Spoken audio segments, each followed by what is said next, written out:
fa enti adobonye fo ntere Kristo ye den e bae wo so onipa barba se obahwe ne waye den wagede ayere ne de waye da wakofo na aba no wo so wafom ti wo pam no so obabu ase nyama adwuma no nkoso no se obese erade adwuma no ntimi de menji ntum me da se mesen aba ho bio na wa kire mu bio ne enti a wonye ntum no preacher Kwaku Efa Church of Christ asafo no wo ono nso menko no ho na menje ni Gyedie opani wo hwa akasafo mienu edi kan yi no sadia me chance ya me kan no nkomo na pai me pa cho ugina hefa Gyedie mu me da papa minua na mafasa akwanya so ama yetiefo nyina adwo sadia twero no kan no Bible so bi kan asama ma oni no kan se Nyankopon asem right and obi suma ma oni no suma suma ifira hoode Nyankopon de ma na osom ne yasem kan no ahye Nyankopon ni munyam twero kronkron kwan so se odipa fom na ye the Bible no yi na ten kan anim tunofo na wansesa na dwen a ye twena so na asotwe ne se ituno yetuno sen yentuno sen yetuno na ebeba sa no ntire mu ne sen da asa papa ni tumi a ukura se onua no ye gifre ne nsem enti te se ye wo man yi mu ye nyina ye Ghana fo ye wa mamra ye di bu wo man yi se onipa fom wo man yi mu a ye njia na mane nante o man yi mu saa ni fa ahudi a wo na o de ye de ope no ye gifre ne nsem enti obaye na setenema so obi fom a ewo man yi mu a emra kwan ne peba bi e de ne hunta na ya fantete so atete no ba uba Kristo sum mu a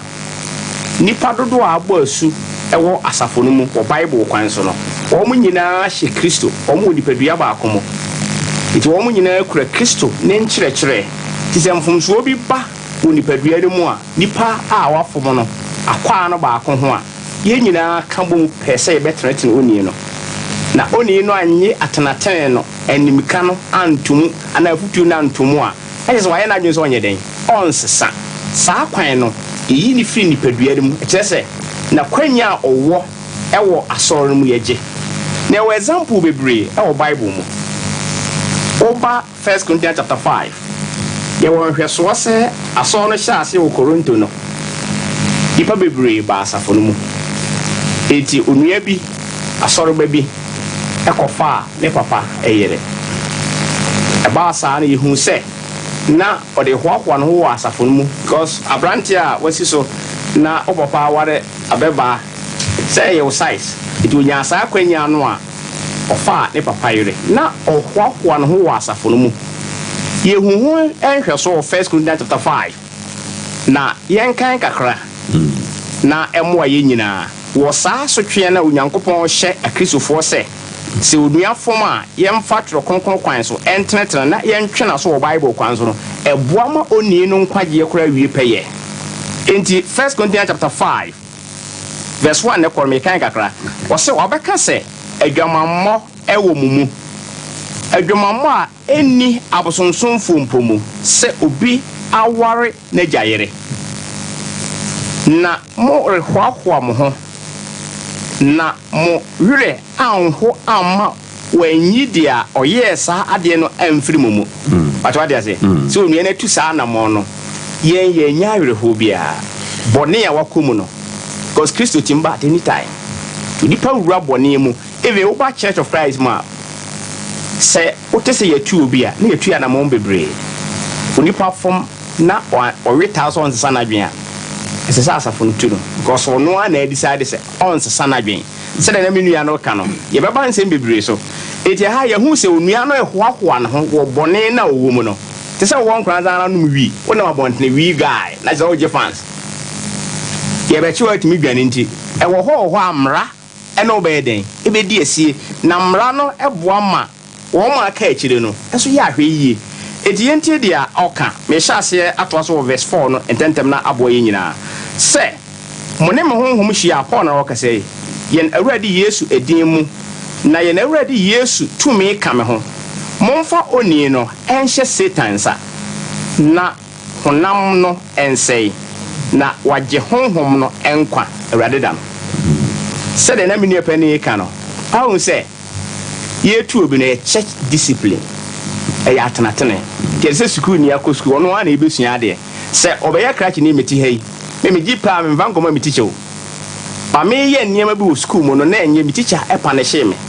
Now, or the threaten say, Missy Quampasso. A high illustration of Paul H. and say, ye threaten only Noah. Nasa on Makwa, ye unisha Satan's. Na a searching of Formuno. A manis son again. Na otwaso na yentien sembia oka na afemi wiam the Hebrews 12 abayem fantom bi da boyen so we verse 6 no a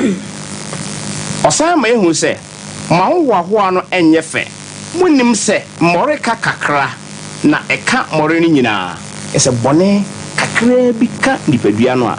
betimi affect nipadua ni nyina de se wo hoi as a body na nipadua na cancer aso won sabako doctors ehun se cancer no ewo won sa won sabako esenke ija no but betimi apro ensa ni nyina akum nipadua ni nyina che beduru brebe no studies kire se wow body no ebe ko atia won sa no a yare na attack no sa na asorete yewuramu a ye nyina be yemu a ewo honhom baako mo na saa baako yi mu no ye nyina akura Gyedie ensusuye baako na yekukura ho ye tenetene ye ho enti ose bone bam na yanya ahwe ye se nipadua ni nyina enti munyi more kadada no na moye more foforo sede moye apiti no wakum ye ntwandwan Kristo no enti momma ye nhyefa enye more kadada mu nanso enye bone ye ye mumuyo emorika mu verse 6 and 9 rather metro wo mekrata ne mu se mo ne adwamamofo eni afra enye wiase adwamammo ana anibrefo ne amimfo ana obosomsomni ho asem kora na meka ene na anka esese mufri wiase free na afi metro mo se obi a ofra no onua ye odwamamofo ana onibrefo ana obosomsomni ana tokwapefo ana osabofo ana omimfo a mone no emmo sa onipa no mone no enidimpo ohu wachem yi pass obi ye onua ndine a obobo so ntokwapefo nsambofo ni nyina onipa kom etimi pass eno no ye bone a nipa kom okomu a yetimi tu sen etimi ni ana o stretch o adwamammo a minim bia na point ni friba ebia na church bia wahu ene o kana sa Kristosom mu de bone bia a onipa wuramu a ye bono kokko ye di nyankopon asem cheche no oye na dwen so na okase mone no nidi mone no mma na e kire se yenyi nipa no nsi nchen ana me da se papa ye Bible pese o kire ye ne se ama illustration se moreka kakra ene se more ni nyina nipa na disase su no wum no onye den onsesa na enkomobone e den ese brapa Bible na aka enkomobone se obrapa enti nipa na wo saa tebia ni mu no ye twe ye ho free ne ho sede be ya adona ye wo ma ne dada no saa do no wo saa do no obahwehwe se obadwan nipakuo no na saa kwan no boa ma ne siesie ne ho yi pa na obeyo Kristo ni ma memfa Hebrews 12 no ema illustration bi Hebrews 12 Paul eka sembi ewo ho ana otwerofo no ise ye hu de twerɛ ye de but ye beka se otwerofo no twerɛ Hebrew fo nwoma no oka asemi Hebrews 12 okay ifre verse 7 no ekono yentie asembi a Bible no eka na afi emwa yen wo ya disuam se muhunu asotwe mu amane etene mu a onyankopon ye mo se mma na oba ben na owo ho a neja entwe na so ye ma wa se discipline om adenti na discipline no do no e di oba aso no mu a Kristosom mu asotwe ye twa afra so e kire se ye do no pa ye dwene ne kra ho na wo dwen ne daache e di Bible na ma ye so oba ben e na owo ho a neja entwe na so na se munni asotwe a wonyina anya bienu bia ene na mo ye adwamanma ndi asoro mu si ye yi bi ahye Satan sa no ye we example bibire o Bible mu ne birim mekrew Paul eyi anuanem bibire o saa kwan no so na nam so ma saafo no ye wo Bible agina so e kye se binum sign by binum kra we yi o mprenu a ne nyinaa wɔtwerɛ kronkron enti sɛ yɛ di bible no akyi deɛ a discipline hia na yɛhu sɛ mpɛn bebree sɛ de onua no kyerɛ no sɛ obi wɔ hɔ a discipline no a ɔnsan mma biom ne nyinaa gyina asɔw no nyinaa so onua yɛ bɔne a yɛma no hu sɛ ɔyɛ bɔne but yɛhu no sɛ onua yɛ bɔne a asɔre ba yɛ bɔne no na ebia mɛ na meka n'anim no na wotaa n'akyi na sɛ sɔfoɔ koraa wɔbɔ adwaman ɔhu saa nsɛm na ɛtaa keka no na sɛ sɔfoɔ ba no ɔnom wii wei yɛ sei ɛti woka saa na nnipa no timi ɛndɛdɛɛdɛ nsɛ sɛ nka wobɛnya nnuhu na ɔhwɛ bible akyiri kwan yie no abasobɔ ne mfanto ho bi a sɛbe ɛde nipa kɔ akyiri a wɔde ma no nti ɛma nipa no kɔ so tena bɔne mu na ɛde ɔhaw brɛ yɛn akristofoɔ paa meda ase nti berepam ni sɛ ɛbɛsɛn atoa so sɛmpaka ni ɛyɛ preacher Kwaku Efa ɛna ɔteneka Church of Christ asafo mu na elder ayi Kofi Emmanuel ɛnso atena sɛ the apostolic church asafo mu na ɔwɔ elder mamintie wo nso Gyedie watie akasafo mmiɛnsa a ɛdi kan yi ɛba sɛ yɛtene obi wɔ asafo no mu a yɛka ne sɛ yɛtu obi anaa yɛtu n'asɛn no a apostolic church mu Gyedie wɔ ho ɛyɛ deɛ wɔn a and as I mentioned, I say, Pamesa, a conya way. Amen. Meaning, sir, or the man command nam also. Na Oguso, a sinner, sorry. He says, Sajumadia,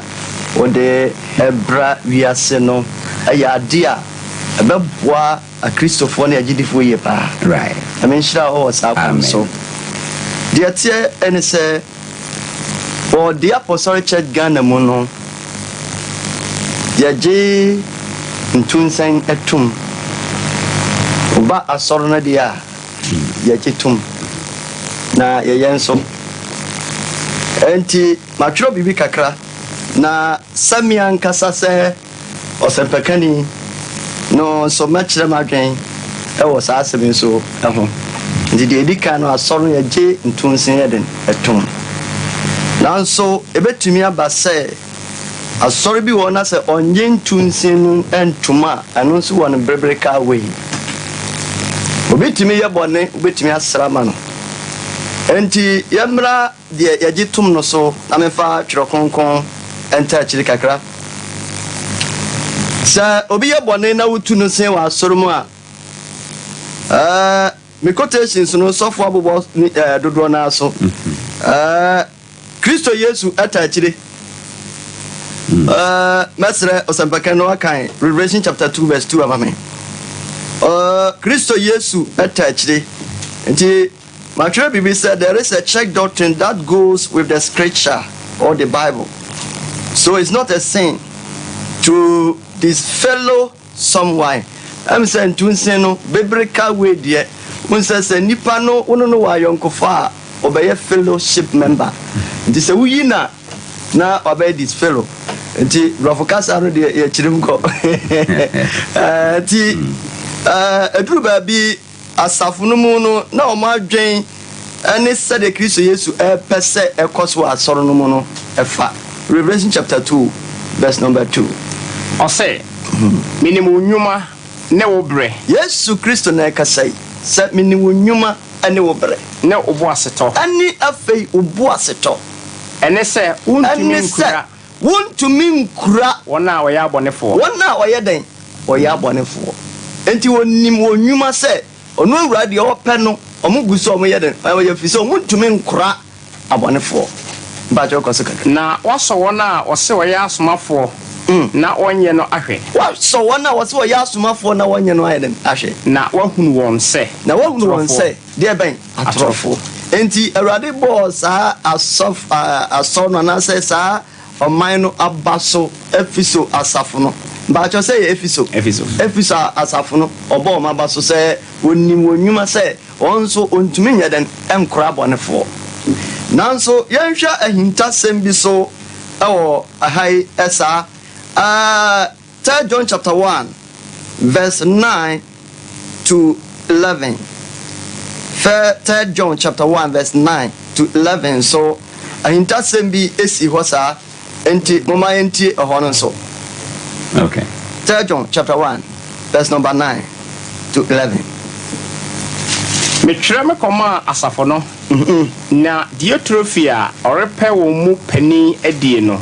ɛnye yɛn ntumu wanye yɛn antum mbacho ka so ma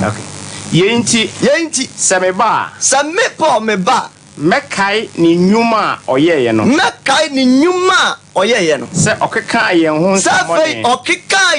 nsɛmmɔne na yɛn mpo anɔso ama no na ɔno ara ɔnso wanye deɛ bɛn anuanom ahan nso aka ansɛm bi wɔ ha sɛ deɛ ntira Paul so na ɔka saa asɛm sɛ saa nipa no wanye anuanom na mmom ɔyɛ biri mpatwɔ kenkan na osi wɔn a ɔpɛ kwan na mmom osi wɔn a ɔyɛ de ɔpɛ kwan wɔtim pam bi no mfiri mu han so na Paul ani nye ho sɛ saa nipa no timi pam bi efiri asoro mu sɛdeɛ ɔno ankasa yɛ den ɛpɛ bajo asi kenkan na otu wɔn free asafo no na afei wɔsan yɛ den etu wɔn free asafo no deɛ bɛn emu kɔso ne dɔfo nhwɛ bɔne nsua me dɔfo nhwɛ bɔne nsua na mmom hwɛ papa na sua dia ɔyɛ bɔne no emfiri nyankopɔn na dia ɔyɛ bɔne no enhunu nyankopɔn na afei dia ɔyɛ bɔne no enhunu nyankopɔn enti ɛhan nso na saa nipa we Paul remfo ano so sɛ ɔno ankasa wotu nipa firi asafo no sɛ de ɔno ankasa yɛ de pɛpɛ akenka sɛm kakra so wɔ ha Romans chapter 2 verse 1 going enso ɛkasa fa asɔre a ɔnso nyɛ wadwe so betu nipa ase na mmom ɔbɛsra ma wo bi wa sɛdeɛ na ɔsɔfo ekanmefo asɔfo mienu nso na wɔyɛ so eduru ba bi a ɔno nso no mefo nso kakra firi sɛ obetumi asra ma obi twerɛ kronkron na mepɛ quotation bi abramo ɔka anyintasɛm bi sɛ so obi kura yɛ bɔne wɔ asɔre no mu na sesa nipa edu ba bia ne dibia ne duru a yɛmpam no sɛdeɛ bɛyɛ asɔre no anim engu ase nti yɛsrɛ ma no de eduru ba bia yɛsrɛ ma nipa no sɛdeɛ bɛyɛ a saa nipa no ɔnyɛ deɛ bɛn ɔyeraba enti ahintasɛm bebree ɛwɔ twɛn konkon no mu a sɛ menim sɛ awurade honhom egu so boa yɛn na yɛbɛte ase yie paa adeɛ baako sɛ onyankopɔn ɔmpɛ bɔne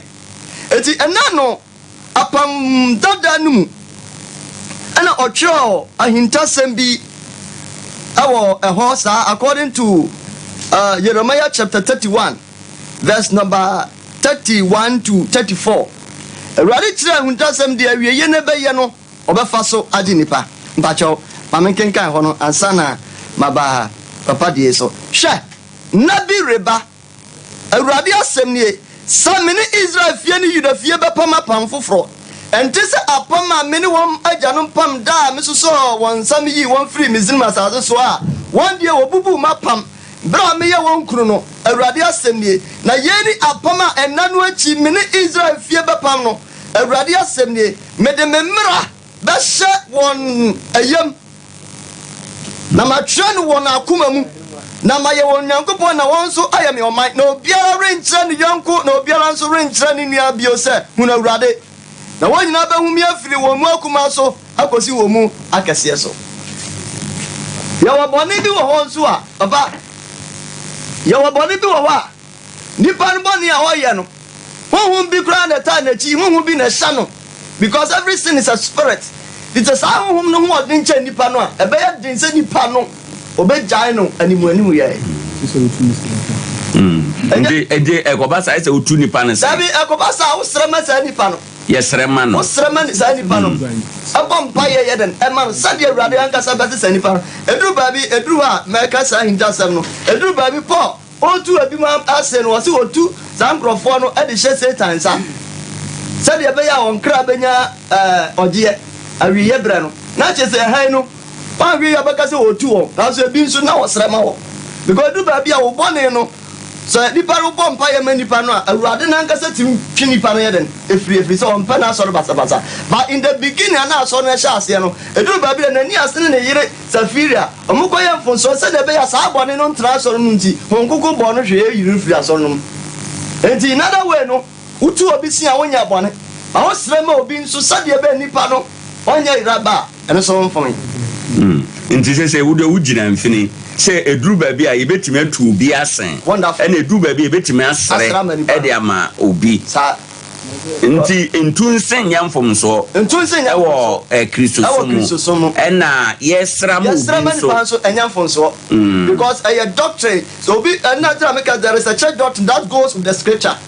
And as church doctor go with the scripture no put him to be saying and a doctrine be so I go with the scripture I won't be into be saying na sesi ye nyina yaye bone baako na yaye na baako de yesrama no na baako de ye tu na sen yi no depend woni awurade ntemayo nkofa wo sofo no de wo be ya manipa no na awurade beti atum because na no awurade ka kire Moses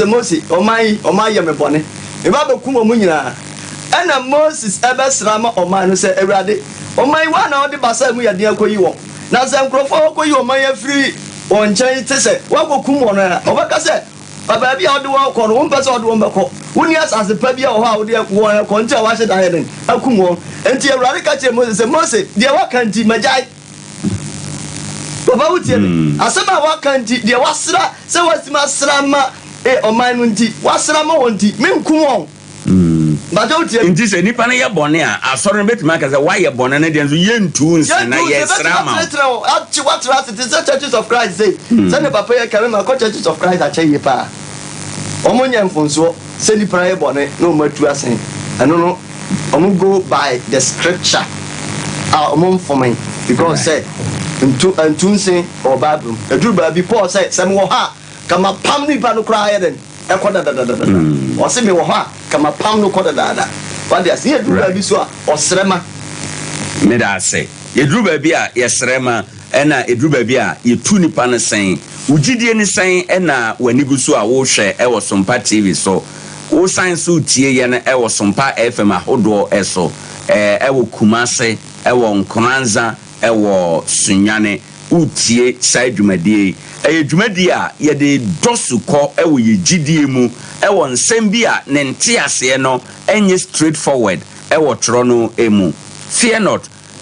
utie akasa fo mienu a odi kan kasa ye a wo mo chetum se ntunsen ewo bible na bible ma ho kwan okasa fo okasa se akoye afanu mienu ebi yetimi srema ebi ye tu nipa no esen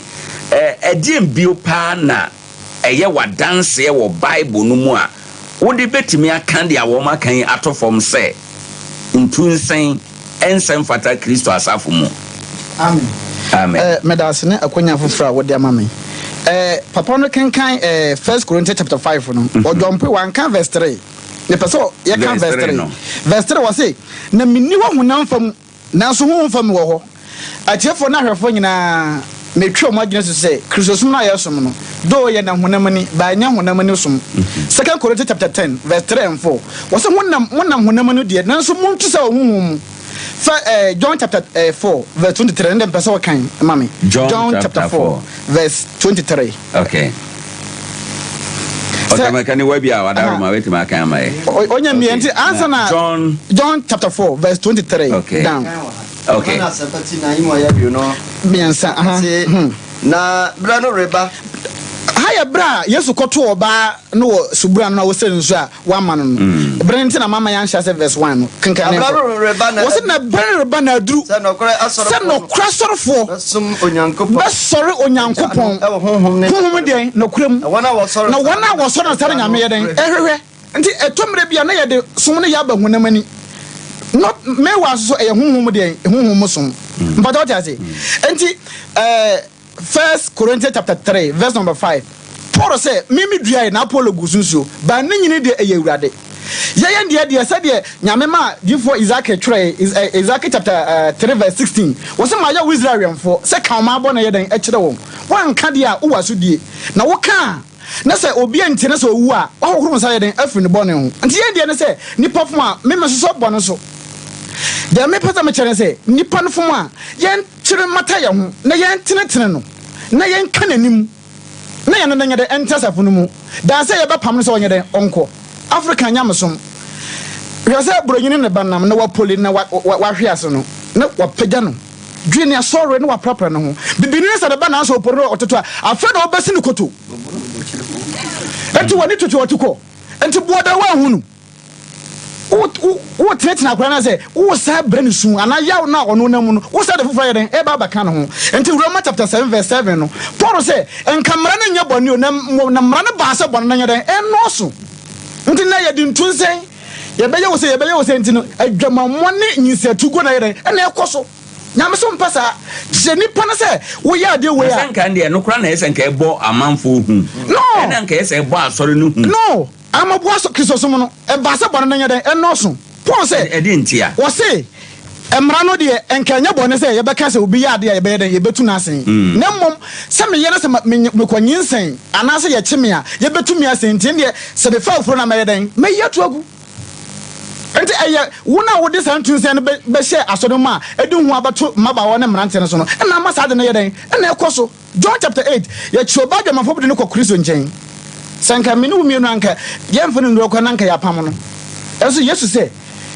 ohunu nkrofo na adwene wo se bakofo mo adwaman na be ma na o kan ho na ye den ewen mumu de anya bo na da na wonye de onto bo mo ba no Kristo pagye ti na mo nyina ye den sa do bonya fo nko a so wo se oba ko odo bo na ye den achew na mom enkoye bio enti so obi ye ade wo ye fanse asafo mu a ye kananim ye tenetene no ya kyere se wo bagye Kristo adi die sa no ma abonofo se wonye den emfate se Kristo ni be ye den obeyo na ya twena ye den abata no nya bra wa ye saade no afa na ye betu na masietan ma na ye den akodi Paul twa sa asem no na ya chipo ato prison wose na menu honamfo na ka me ye sa ba honhomfo da me ye den me wo ho ba Kristo so se ye suma gya no honhom den no kurem ti ye nkananim ne ye ngya ma nipa no ye ne ye den entre se onua enti Luke 17 wose se onua fom wa ye den kananim wankasa pam no nya sa no kan ye enti me de me no wo mo nyeden enya adwen me ne se bere nti na Bible no so aka sese obi so nya behunu no kore no no boa pa koye bone a me fa ne se fache bie no biem enya na kore ma me nkire wade o ka Malaki chapter 2 verse 10 wo se ho na Moses she mra se enu kwa so obi wore na nani ena otwa no koye den ko ware ye Numbers chapter 12 Miriam no Aaron ko kae no Nyankopɔ bufu wo mu e de punishment ye den e ma wo mu ba ne nyina chi no sa bɔbɔ ye bɔ no Moses nyamege no enti Kristo wo obewu ye no yem bɔ ne nti na Kristo be ye den e bewu ye Romans chapter 6 verse number 6 down no wo se bra ye de so ye mre no Kristo wu ye den e ma bɔnefo ene time Kristo bewu ye ti ne moja obehwegu wo Calvary no wo de ba gye ye firi den bɔne mu enti se wo boa pa yo se wani na ama so na kwa yo boni bie no nyame ntene on fa tunsin de enye se be ye wa soro ye meda se ye kananim na ye twene bata ye ho ye man ntena soro no mo meda se fear not ena ote ne nkan no Pastor Mark Donko memra wo hobio na memisa se obi ye bone wa safo na ye tenetene na Bible akwan be na ye fa so ye teneten no biblical principle be na ye fa so a ye teneten no say the medical e kan ye no ye ka see YouTube bi asen a ne tiawa mu a no ye discipline Bible so kan discipline che say ye teneten no enti wa ma ya kwankyere bebre a ye fa so teneten ye di nkan no say asafo no as a whole teneten wo ana say ankra bi so aba wo nchen na wo ba betre so okay kan Matthew chapter 18 verse 15 no to 18 no me pesenka ye be kan honom no ne Matthew chapter 18 verse 15 to 18 no say onua bi if mane afri onyankopon enhyehyɛ ho a kwan a e wo se me no ye fa so etenten on onia ofum die yeah that's onia fum wa yeah kona ko inu aten elunti 101 e wo se me ba wo nchen na me be you aten yeah to aso wona no anko arantam se otiewa onya unia simple aten no akuyi ne no wo de no esi kwantene no so otiewa wonya unia e ye wona de ntamu asem elunti we no ye be ka se nyambe ye public view e meto odwa watretre no we wi onya unia mpa choto aso na se wantia so wantie wa onipa ba kwa na ba nu kan ho aha so se ma mre ho pe obi a uhun se ono so na no du te se wa fa de kan ho ko onua no nchen na wona no enkudi nkomo wo ha wono a wakumu no ne hunsun san so ba fi se wodo no nti ɛna wopɛ sɛ wofiri saa suban no emu toa so na asɛm no nyina adansefo mmienu anaa mmiɛnsa no mu saa pɛpɛɛpɛ toa so sɛ wɔntie wɔn nso a wɔka kyerɛ asafo no ɛno nti berɛ a saa anamotu yi akɔ so na nnipa no ntie no okay yɛne wo nyinaa ne wɔfi kuo baako mu gyidie baako ade nti ne yɛmmɔ mpanimfoɔ amanneɛ na asafo no nso so ɛmmɛm na asafo no nso mfa kwan papa so ɛne nnipa no ɛnkasa nti sɛ wokɔ nsɔre bi mu a ne ma sɔre sei ansa na asɛm bi bɛba asafo no anim sɛ onua bi akɔ suban bi mu no nti ebi a yɛpɛ sɛ yɛde atenetene kakra fa Bible akwankyerɛ so ma no na ɔde ɛtenetene n'akwan no nipa mmienu mmiɛnsa ebetu anamo akwa ɛno nti ansa na bɛba asafo n'anim no asafo no bɛte sɛ ade yose na akɔ so no na kyerɛ sɛ anamotu na akɔ so sɛ de kyerɛsɛm no aka no pɛpɛɛpɛ sɛ ɛba saa na sɛ still wantie asafo no afutuo ne nadeyo a kyerɛsɛm no koraa kan sɛ yɛgya saa nipa no na yɛmmu no sɛ wɔyɛ bosomsomni nti na kyerɛ sɛ bra yɛgyae no na yɛbu ne sɛ bosomsomni no yɛyi ne firi asafo no mu anaa yɛma ne tena mu ya medase yɛnyi ne firi asafo no mu ɔwɔ asafo no mu yɛde no bɛtu anamɔ yɛbɔ mpa yɛbɛbɔ bi ama no yɛto no a yɛbɛkyia no yɛmfa no ɛnkɔtena asafo no sɛ wowɔ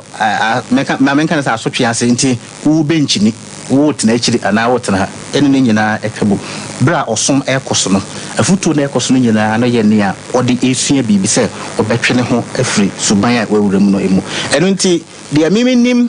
ɛne deɛ Bible akwankyerɛ afa so de ama yɛn ɛfa sɛ yɛtu obi asɛn no ɛne sɛdeɛ yɛka na borɔfo sɛ disfellowship no sɛ yɛpam nipa no ɛsi pae ɛbɔ ɛbra ɛno nti said na nkyirikyiri mu no ba na me ya confuse kakra say disfellowship because me nyan hunu bi say ya pam nipa na fra so totally because atiefo ne ye wa ha nyina bi di adanse say ye establish asafo bi a na say feku bi wo ho a enye me osofo ba sori enye asafo ba bi asori enyame asori eno nti esidan a me ana say beka say bi a church board be decided say wo de ye you free asori no mukura no entesa na mmom suban no a wawura mu no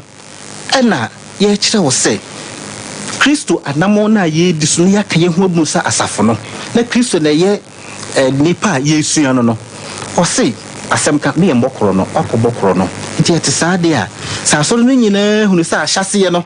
na usuban krono sem eni usuban mu ana asafo no nyina pegya omonsa e de kire se oh ye mani paso me se owo ahene enye ebia kwa leader omo hwe wo ne ye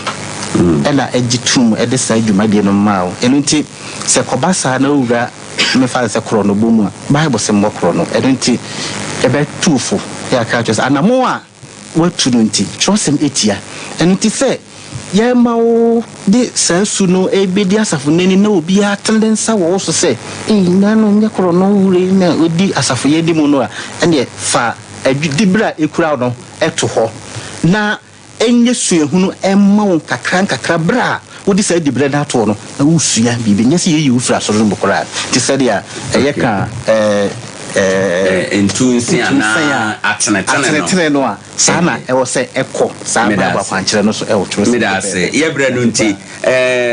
preacher Efa Kwaku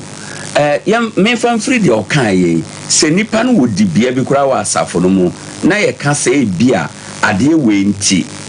gina nkyɛn kakra fasa di bia no to na nso obetimi aba sɔre ne ade a enkoto nipa no suntu dia ma won tentena ɛda se papa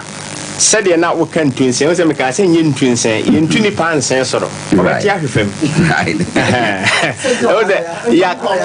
yaka ma sɛdeɛ na saa twi kasa no yaka sɛ no ɛnyɛ kasafa nipa no na kwanya wo sɛ asɔre ɔyɛ asɔmpanyini ɔwɔ dwumadie bi dia ɛsan saa tebea na wɔwura mu no because sɛ woyɛ leader ana woyɛ asɔre ba a woyɛ nhwɛso ma afoforo wura bɔne bi mu a nkyirima no ehwɛ na mo so betima kope suban na wawuram na de how be bra asafo ni nyina eti Or say the Bible set forth in clear, unmistakable language the solemn responsibility that rests upon the people of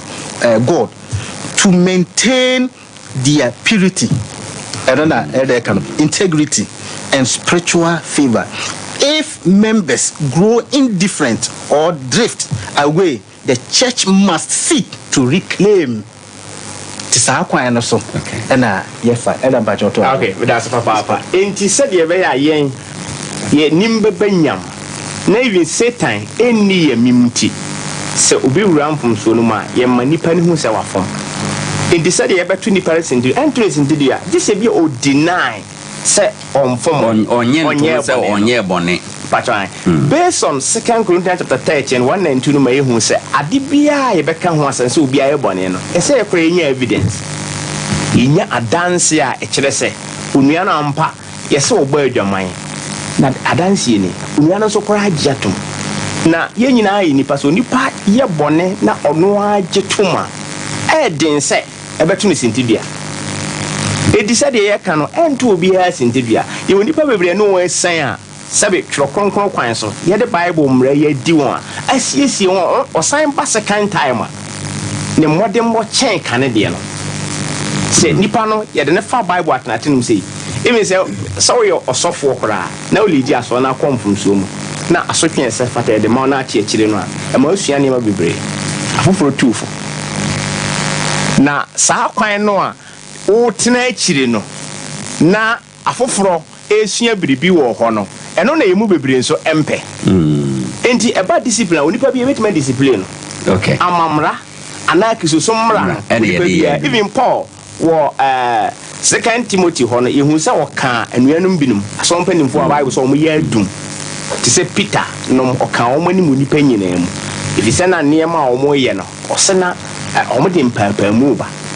ugina nyankopon asem so mo hu se de o mo ye na nyeden enna na kwan mu ti Bible kwan so odipa bia afoma odipa bia hia atenatan ebi se ye ko nyankopon anim a ye nyina twrokronkron nyankopon di kobu yaten yo na o share bit say fear not to say ya okay ono onye obi a waye mfomso na ye tu no adie no wonyini se ono obi a otese wono no se okomfomso mu ana se okosa atebia no na utu no a ade asema ba mane entwensa eno na me kire se saa ne manenti ebinum ho a oye on partner tene bia on kwotene obi no obi so abetere on tu obi no obi abetu no edi se ya to sebe mapem a se so fo matom bi na so matom bi ye nyina ye tetere o gagragra mi sia na no sebe ka wanim edi se wo so makotom a o kama nim gagra ni na kwasi ni ekurekure ho sa e ma purity honhom kwan so sede ye na wo kana honhom famu no ye ni nyankopon tem no nyankopon mpe bone right ene nipa bia o wura bonim na onye oni o pese obesesa no nyankopon ne mpa ibokra onyi ntum medase it is ana ye kire yo sin bebia medase bebre eda ma mintio sima be mienu ya wo ye nimu ya na yenko adwadien enkrato emra ye nipa yi onyi ni se me kura mete sabio mi wudi kakra na makwa asore maye mfomso mejina nipa ana wiase edin kakra na mewo no so nti se mewo asore na asore no mu maye mfomso na yese yatumi a oh mekwa asore ase da nipa kura do omani behwe mi nti okay ene pam no tare no majai onse fede ye betima ma obi akaza no nti kura no majai asore medase oh yes now when you are doing so Christo benanti I mentioned this fellowship in kakra to mran matrisi right 1 Corinthians chapter 5 verse 13 Paul kind say sa nipa o say me kenkan na one from mo no nyankopon bebu wona tan eno ye wiasefo na ye ran kasa muntie o say munyi de oye obonefo no emfiri mu ye ka say yini firi no mu adaso tim abasa this fellowship but what I say nti papa no mutim ho ase kakra e gene omo kan tum but ye na me gina so no so agina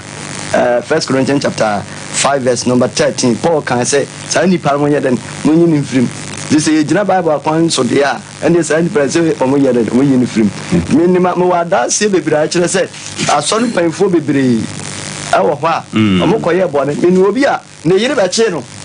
Near a channel pass over Gamma, why you are son candidate cassia. Why are son candidate cassio? Near a channel, my father, I was sending them no power about concert. Eh, dano for a banum papa. One year, there were a penny, Papa. I know about us all in the Cobo, then or the Casa of Rasarum. So I can't eat us all. Didn't eat a bell, was it? Eh, so for. And then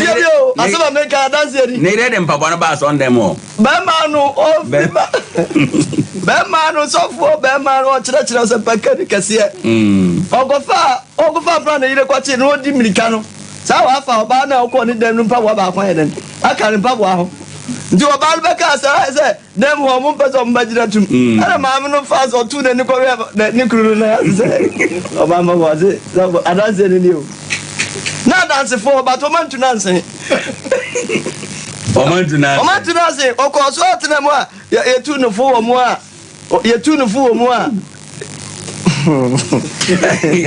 What's my baby rather, dear? Ah, Mimi did this of a paro. What free Mrs. say? Now so many every day. I know. One constant to them you. Oh, I say, Parker, I'm now to say, if you now call. Medaze, Edda, my uncle break him now. I will have a basis here.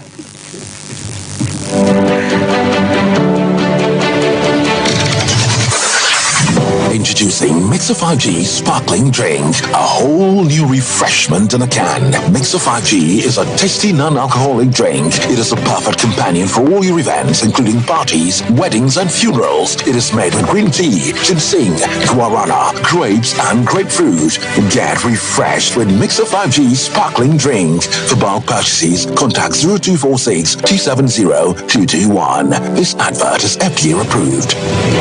21st Clinic yes sciatica expert sciatica no o nerves na wo to ase na fa wo siremu na fa wo nansia besi ase ho no se ho techema eno ene fa ne sciatica na etimi bubu o to ase ka wo se dwe wo sirem wo je ho ba bia enye na no na 21st Clinic ba ye adwuma pa wo mu yenti abaso bo ma gine wo Ghana ha ene amono ne enya asem ketua wo mu ji international awards ahodo wo mu ji local awards ahodo na anu nso na wo mu be the only sciatica research and treatment center in Africa. Bibrim hano ebi ni baby a gise 21st Clinic nkwa. Wo mu de bibiduro ene besan yare no masa de machine aka ho. Eya yare sabia yare bia wutimi de ko ne mama de ba ko a wo magidi wo mu pa no. Eye sciatica ena stroke nso de kwa diabetes ne hypertension ne ade ne ade. Ghana ha baby a wo mu ho. 0540 311 311 0540 311 311. Next 21st Clinic. Wo mu ye sciatica expert.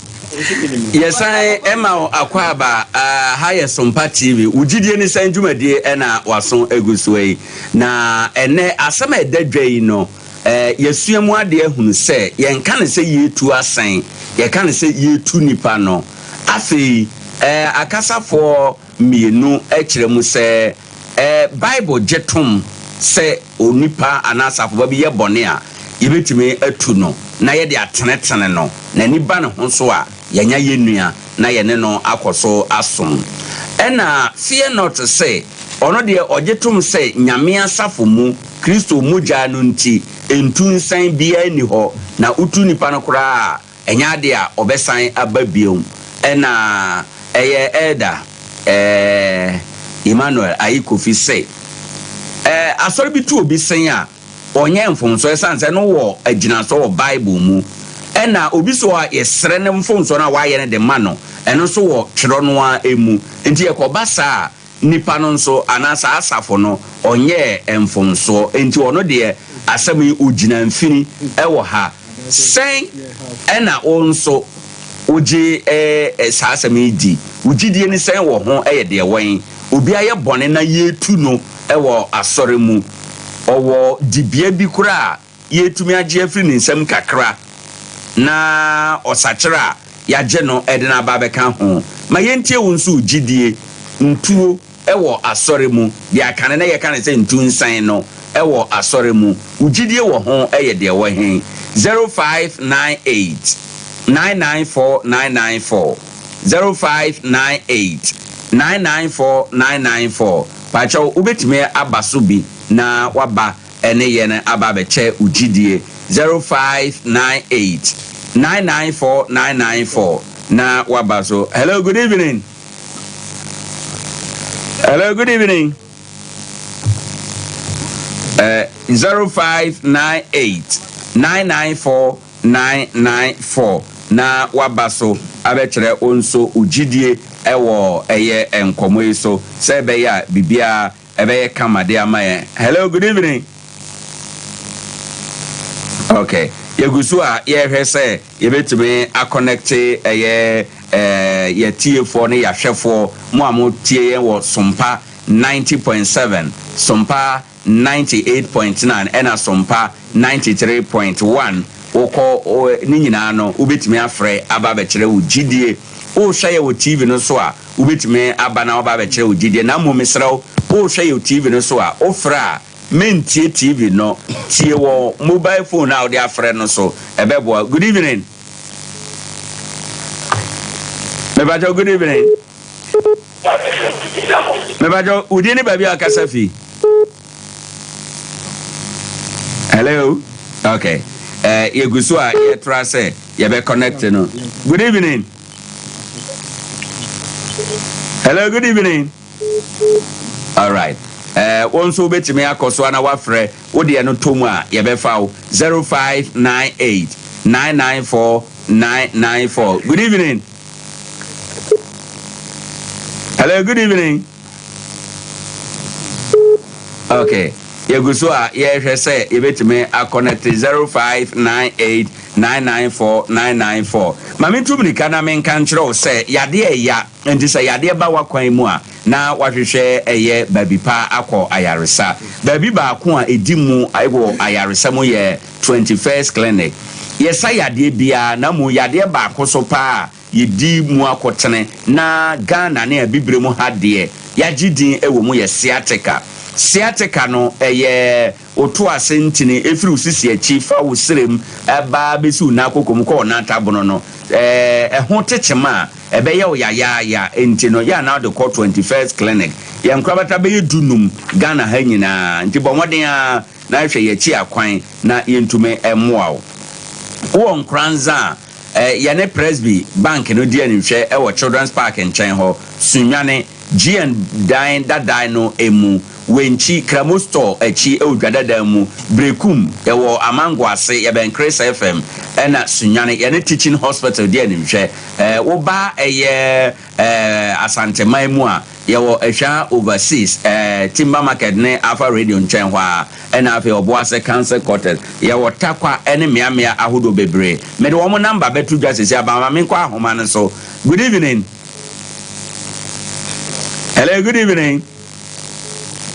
All right. 0598 994 994. Ebetimi abo. Enti me pacho bebre. Ya na wafre eye 21st clinic for e 0540 311 yenkwabata bebru dunum no ba bia be frɛ bia no ye be kyerɛ wo mo achi akwan na watimi no wono atu anamon. Courteous Marketing Agency ye na ye de mizo na 5G abadwa so mizo no de gu ahodo mienu me pa chawo bebre mizo fruit drink no ye baako ye de amango na ye baako nso ya kan mango abrobe anka akwadu e de afra enti ma ne de no eye sononko wadawroma pebi onuma emudu o me o kwa afumu afa bi to kenten mu o ku dwaso afa bi show bag mu ebeboa o enye nonko ya sign the 5G na abadwa so nienti e friend 5G ni se enema ye de yo ye nyina no ya to din ana se ne ye de ye no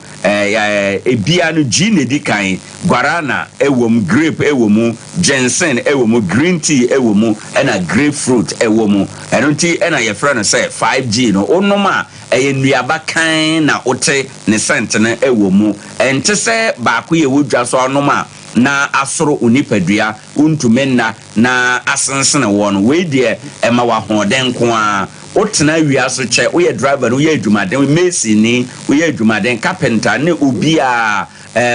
kanka edwamu ma mu ko dwa so a mo fa bi nhyɛ mo bag mu mo be kwa ba ahoden mu wo de hu sɛ wa ahoden kɔ fom a na wanom bi wo hu sɛ ho asase yɛ malaria bi saa no a wo de na wanom 5G wo be hu sɛ ne nyinaa no ɛkɔ ɛte kokora ɛma biem nombe na obedi adanse ya me kan me pa cho ukọ Sompa FM bia mu obenya bia atọ afi ukọ supermarket ahodo nyina mu a obenya bi atọ sanso na Dr. Silas na edom no ewo edwa so mame nkoma homa no so good evening. Hello, good evening. Udi ni ba bia okasafi. Oh, yes, friend me na me kasafi bechem. Me da say Mira ma yenti o mfiri bechem anwumre Gyedie ni saying. Hello. Hello. Me ba cho ma yenti o Mira. Ya da ma say any jumadi amudi am say be ni pa nyame onhyam any jumadi amudi. Amen. Na am say sama ya papa asofo ni kan no mi na ya den pa. Na yentia aya ya papa ye tu bi no. Se so ka ni pa su na se no ya papa ba ko pe. Wa fani pa na wuyi na sai na wo kan nim na anya ye na se wo fani pa mienu kan ho na mo ko na nim na mo kan na mo ko so kan na se ebedu asapo anim dia na se ni pa no su ma no onya na de se wo frim nti sa ni pa no ye betimi se dibrem ne kuta na ye betimi dibrem na firi nsem na bia wo tene so betimi ama na kotena akire ba bi ne mom yampa mo ne firi asori ne mu kura ize etara bia ati asori ni mu no empire bonen tete no betimi asa asesa no na se wo pie fra asori ni kwodi a edi mpo a na wakowi ase na wantimi ansa nyanyame anim anyonyam ni biam enti am se dwumadi amudi no afani mi anu dio mu kanina abia le beke ni pana wo jira nyame mu abara de no di afani mi anu kanina na se de bible ne tete so na ye de ma ye nua na ye free se ye betimi anya nipa no asa aba ne tibie se de nyame akwa so nti nyame wonsa woni juma pa amudi no amen ase ebie nipa bebre wo ade yeah that's bebre good evening. Good evening. Udi ni baby akasafi. Pastor Kasafi ajo masi asoma kwa ngoma district. Me da say Mira ma yentie wa anwumre nkomo edadwai Gyedie ni saying. Gyedie ni say. Ebra Yesu so. Obare ko bo jama na o ka say em ka so musi na abo no. Ebra Yesu si da say na o take your service say the so nye bone da no onto ebo no mo oba no. E die hwena o tu bi asan. Because you say nyaya bone na everything nyama dey aboy e di o to bi asan ko an se bon so e bone be dey bi hu nyanya dey ye hu ne ye because me ba sa me say e se ba sa ken si asem no ne me ba ko nyanya dey en samra tra be bi o tie no ba si e to bi asan ne dey di o to asan ko aso no o so hunti ya da se me bre no so Gyedie. Hello, good evening. Hello, good evening. Would anybody be a Kasafi? Mr. Menti o TV no so tio mobile phone no. Good evening. Me ba would anybody be a Kasafi? Pato Kasafi wicha. Wadaroma udin the sign na yenti wa Gyedie. Pato ye fe me fi. Kasafi wicha Accra. Me da say my ntio Pato asopo ni no mo ka se tu senya ana se bi tu se bi yes go na wi ana bi sa no e tu senya se e ko ne se ye ka se me se ana se o di ke fatu be bi se ti ya asafuna po na asafuna mu e ya tratene na bible ne ka se English e se obi ye bone na telefono anima translaka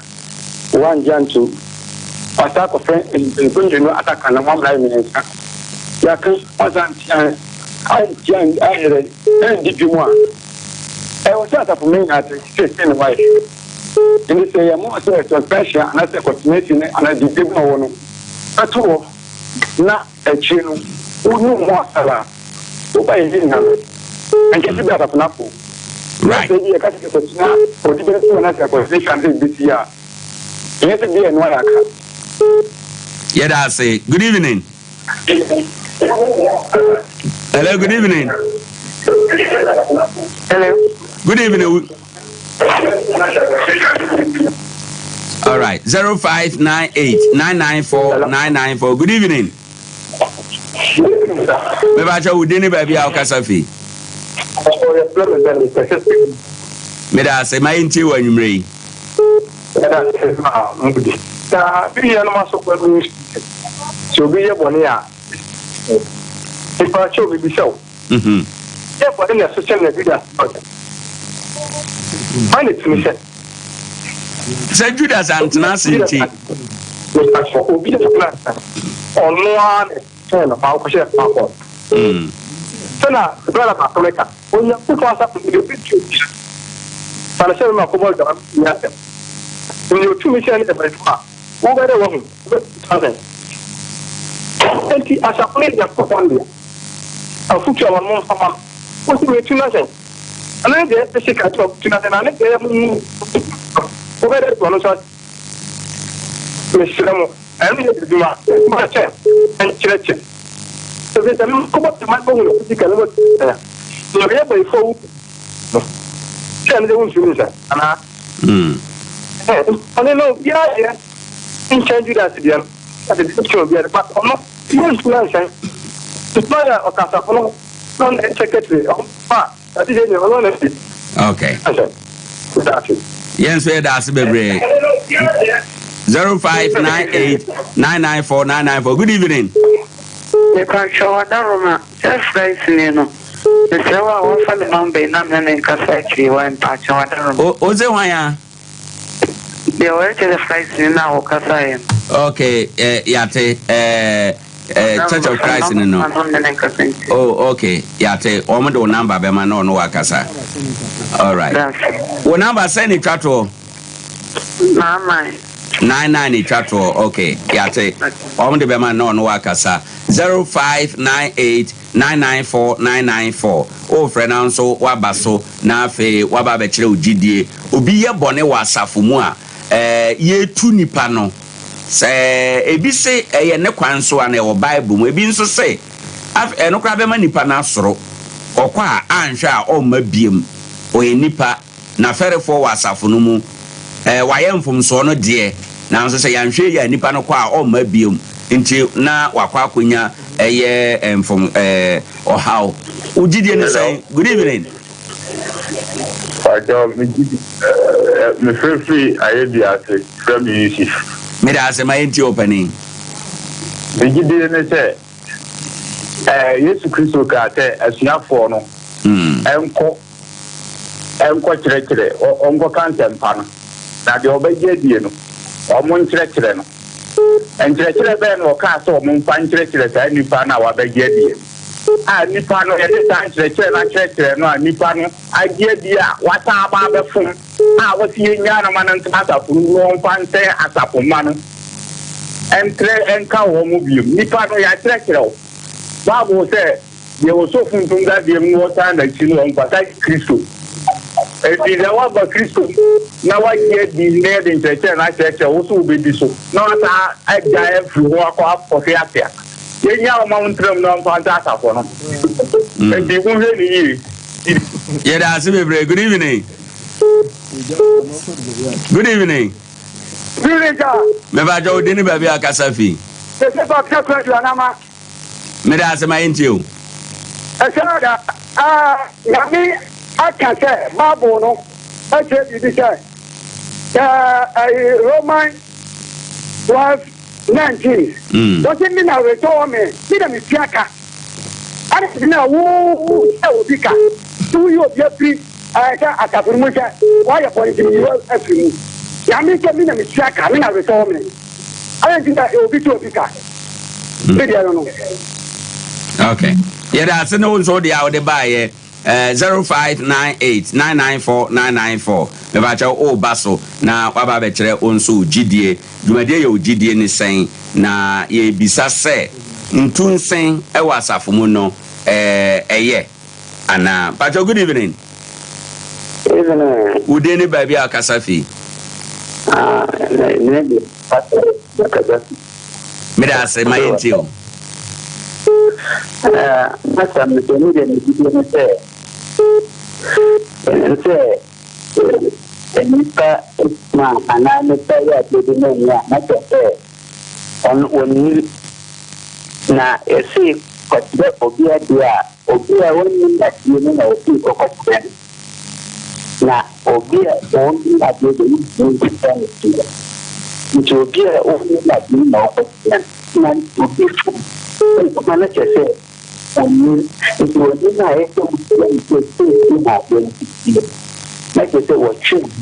Open star, you know, another one. But the cock is what. Right. Hello. Hello. Good evening. Hello. Good evening. Hello. The Bajo, good evening. Would any baby a Casafi?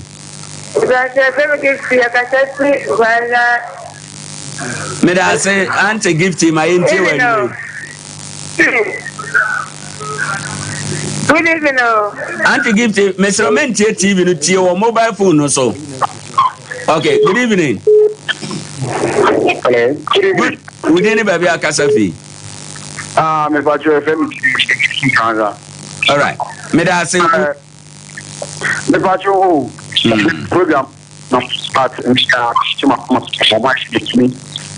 When you start up one, that's my me watch Bible crowd. Maybe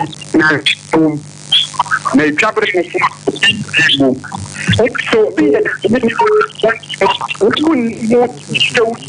okay. Me Bajo, baby, I want no yen to one can yen to wait imagine in our saying about Subio. Good evening. Good evening. Hello, good evening. All right. Bajo, and also need the feedback. Obet imagine ye dear. Good evening. Hello, good evening. Would any baby our Casafi? May I say, Brazek, my intio? To my family. So, maybe I say, whenever you perfectly attend them with power, and quite any thing. You really say, at the top of the go open the attend them, or Peggy, don't think I come and quite a nipper. I did one in a channel, one panel, I say the neighbor said Nippon. They say, oh, dear, when I go from the own coin. Okay. Yeah, that's say. My infant, dear, we are crying. Good evening. Hello, good evening. Would any baby our Casafi? I'm a Casafi, a very important man. May I say, my intio? Yes, me also. I'm a team program. Right. Now, say you can say you a friend of my 2 years and then was.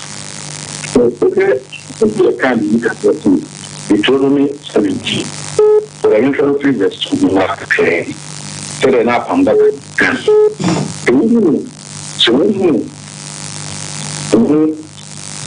Nko o ma wo ni yere mi o ma ana Brazil be here enye ewudi nko pon eni so do apam so na o ko so enyame ko bi fe dia ana ana o so ni bra enia na o ka je na o tia ti o ka je na o tia eni fi na ewu so no kre na asemi wu so waye ta echiwadi mo Israel mu a kemi ka oberma na pa lu san mo nem tri edi na si na ko mo ko ka ni kakra si na mo ni ye wane no tri okay ti apampa dem mo kra na ba wi ta ye ko si na ko ko si ni it's just that it's not no that's one I no anything no it's good here one year you feel it. Now, right.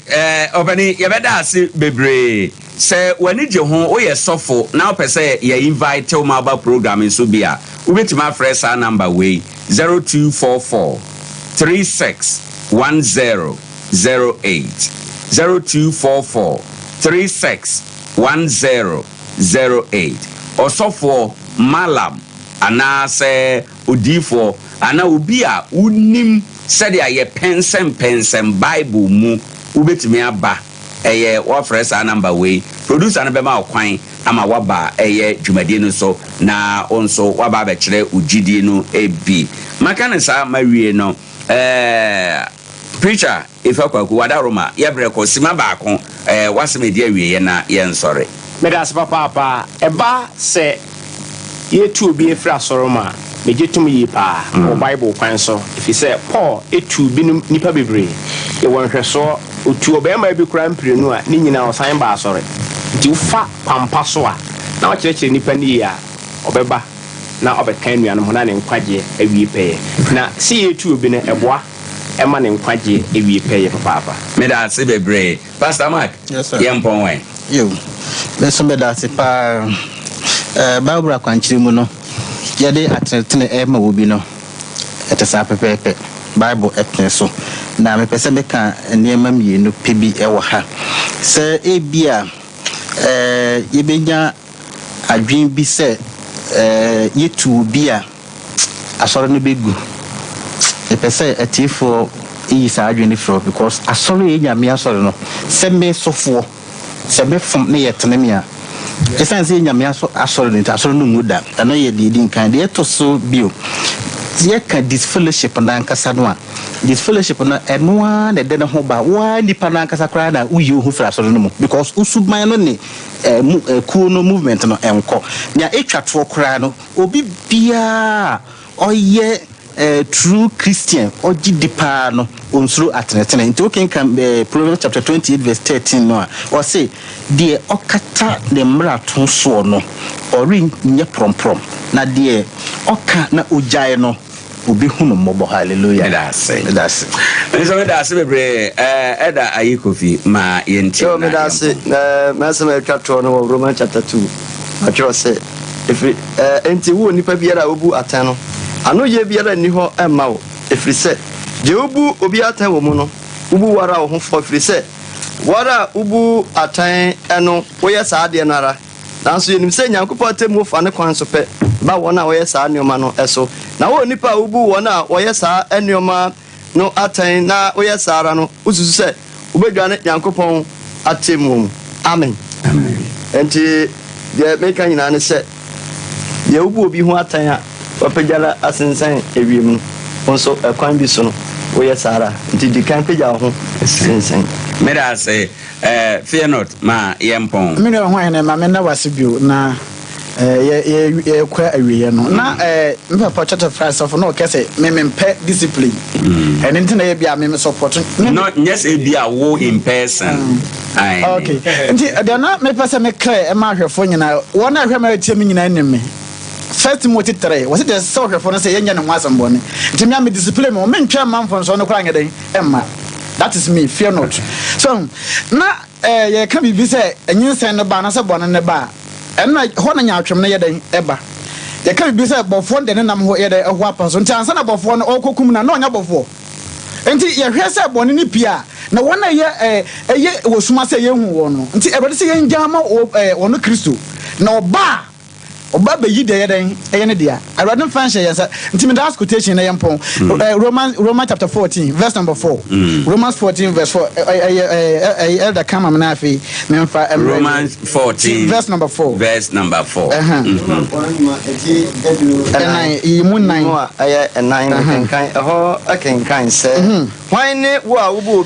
who are you to judge somebody Nora ni wura anim na wura nyankopon anim na obegina anase ohwe ase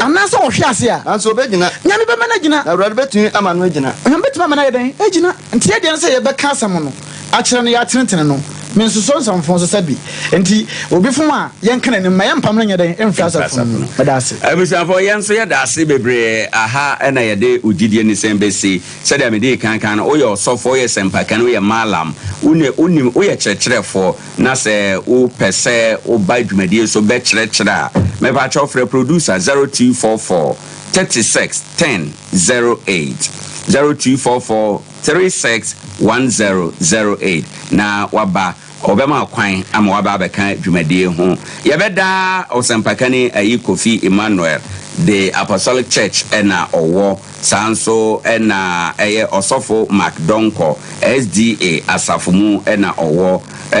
preacher ifakwaku Church of Christ ena owo ena osofo John Ajay Fear Not ena ye freno Overcomers Gospel Family asafumu ena owo womo ena bechire eye Gyedie enyumre nyame ya adoma dasene yane yebesa ba betwa enkomokoro ya so yane asofo afoforo so ba be Gyedie ewa ye dwumadie yefa asemba ako a yede bosome ena pensempensemu e kan sa anyumre mo amunua be ma owo ahene echampon ena metena adwa emu executive producer Yewura Bafo Steven dodo na nim ne se manager Bojebo ena afi bra obi ombeka echire MCR adwuma ni